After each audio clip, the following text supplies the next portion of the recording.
Hello, this is Ian Rhodes, and this is another episode of Through the Lens.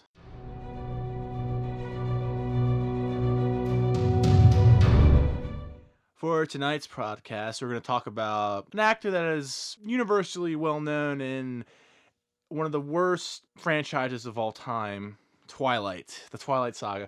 But he is actually a pretty great actor, and his name is Robert Pattinson. And his name is going around a lot right now because he's been cast as Bruce Wayne in the upcoming 2021 Batman film directed by Matt Reeves. And when this announcement came out, there was a huge backlash about that. It was not as bad as Ben Affleck when he got casted for Batman v Superman, but it was a big mixed divide because people go back on, oh, that's just Edward Cullen and his time as Twilight, but he actually is a lot more than that. In his time, he actually made the movie Cosmopolis, the film Good Time and High Life, and the film Good Time was actually an outstanding film that was able to showcase his acting abilities to a whole new level. And that film was about two brothers. They're about the two bank robbers, and one of the brother, he is mentally disabled. He gets arrested by the cops and he's sent in prison. And the film is about Robert Pattinson's character trying to get his brother out of prison before he gets killed while he's in prison.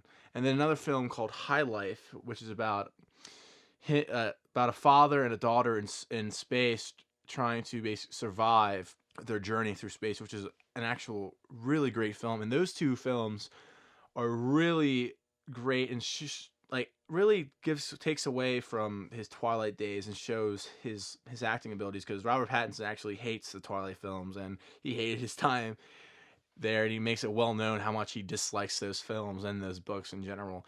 And one of the most recent films that just came out was called The Lighthouse. And The Lighthouse stars Willem Dafoe and Robert Pattinson. In that film is about two lighthouse keepers inside of a lighthouse, and they slowly go insane and they start seeing a bunch of Lovecraftian creatures such as like sea monsters, and there's a mermaid as well. And the film was directed by Robert Eggers, which he directed The Witch, came out a couple years ago, a horror film that was very well received, and this movie is also very well received as well. And then not only he's actually was casted in the upcoming Christopher Nolan film called Tenet. And after these movies come out, I feel like more people will see Robert Pattinson more than just as Edward Cullen from Twilight, because he really is. And I personally am really excited for the Batman with Robert Pattinson, because the casting of this film is honestly amazing so far. You have Paul Dano as playing as the Riddler.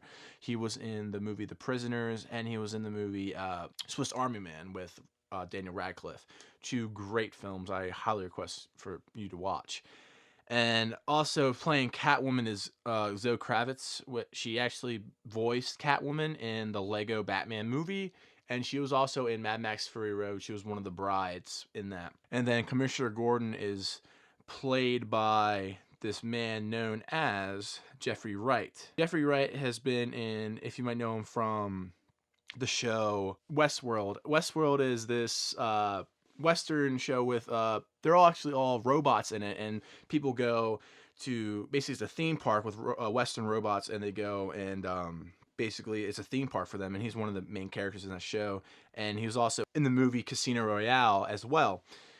Right now the Batman movie looks honestly amazing with the casting so far, and there's rumors that Matthew McConaughey is in talks to play Two-Face in the film as well, and then also Dick Grayson is possibly going to be in the film, and this movie is looking to be a very great film.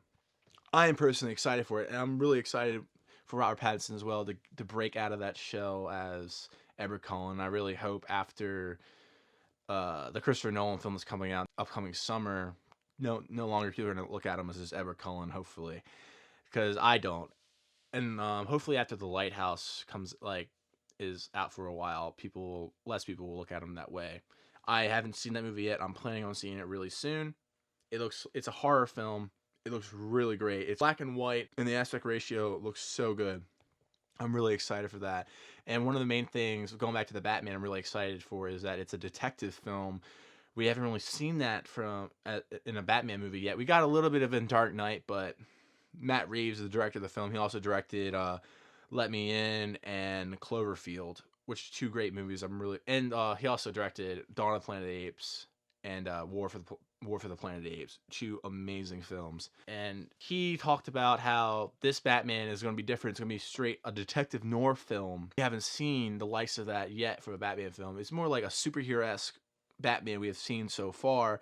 And he's taken it back to the roots of a more personal detective story, which I think Robert Pattinson can do really well with. And I'm really excited to see that. Which also, I like that how it's a younger Batman is almost year one-esque, or some from the Tom King run from Rebirth, because Rob Pattinson's talking about how he was reading most of the old detective comics and some of the Tom King run. That could give you a bit of a idea where the story will go, because not only that, I feel like it's going to take some from the Long Halloween, because all the rumored villains are in the film, because we have the Riddler, Scarecrow, Two-Face, Catwoman, and Firefly, and Penguin. Penguin is also going to be a villain as well, because it's about, right now, rumored it's about, there's a murder that happens, and Batman has to go in the criminal underworld to find out which one of them did it. So it's kind of like a whodunit film, but Batman style, which I'm really excited for, to see that as well. And I'm really excited to see a darker version of Batman in this noir setting, and see like the perspective of just through Batman's eyes of these realistic villains, and not like hokey, because we've seen hokey Penguin, this hokey Riddler with Jim Carrey, and I'm excited to see those characters in a realistic way, because those two, Riddler is one of my favorite villains, because he's more like Jigsaw from he could be played as Jigsaw from like Saw. That's basically what the Riddler is, and I'm really excited for that. And the casting is honestly amazing for this film, and I really feel like this film could be one of the best Batman movies, because I really love the director. And I hope that everyone's gonna go into it and think that, oh, it's just Edward Cullen from Twilight. It's not. Robert Pattinson is a great actor, and from his works from High Life, Good Time, The Lighthouse, people should be ready for that. And I honestly have to convince more people to go see these films, because they have no idea what they are, because after Twilight, he actually went to more of the indie art films, and those are what these films are. They're more indie art films, because the directors, the Duffer Brothers that directed Good Time, is actually directing a new film with Adam Sandler called Uncut Gems, which I'm really excited for. It looks honestly amazing. And after Uncut Gems, they're gonna be like, whoa, Adam Sandler can actually act. Because I remember I was in the theater for Joker, and the Uncut Gems trailer came out, and when they watched it, like, is that Adam Sandler? And I'm like, absolutely it is. I cannot wait for that. And I cannot wait for the Batman. And I cannot wait to see Robert Pattinson's career go off after that. And that's it for Through the Lens. And I'll see you next time.